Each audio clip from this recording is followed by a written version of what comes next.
I think it's important to understand that you can find peace in chaos, but it's important to understand how to be in the present moment of that chaos and learning how to surrender within that chaos to truly find peace within it, and also understanding how to release and let go of unnecessary chaos or self harm within that chaos or self sabotage within that chaos, to release and let go of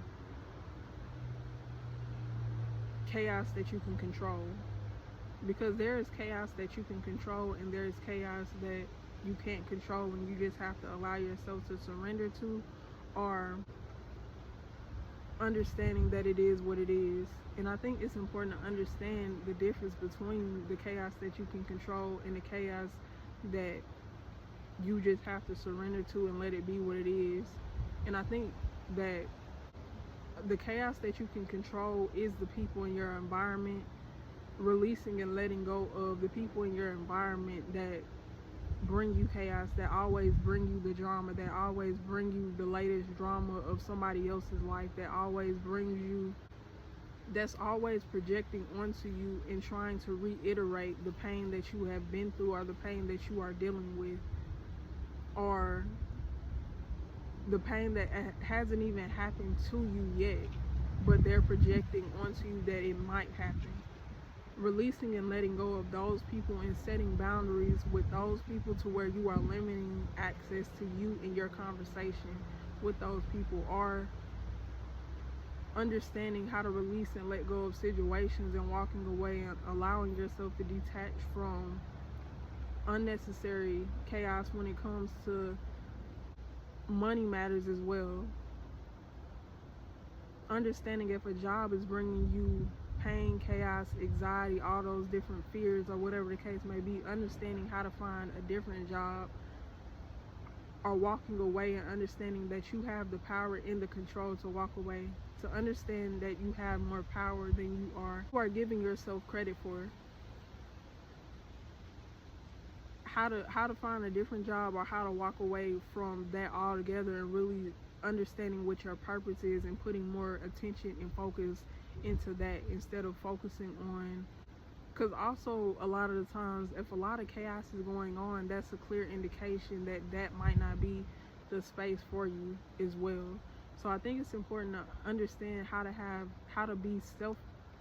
self-aware enough to understand what is for you and what is not for you, understanding how to walk away, and understanding to also be okay with being deemed as a villain or being villainized in certain situations, to make sure that you are keeping your peace and your sanity. And also understanding where you are creating chaos for yourself, to where you are latching on to every bit of information that has nothing to do with you, or that you have no real power to change anything in that situation. Also understanding how to mind your business, or how to pay attention to what's in front of you and change what you can change, and release what you can't change, or release what you have no real power in.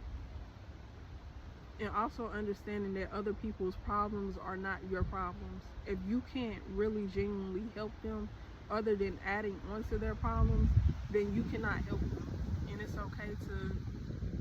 not be the person that helps somebody if you can't genuinely help them. Allowing them to find, or you finding somebody else that can help them as well. If you truly want to help, finding somebody that really can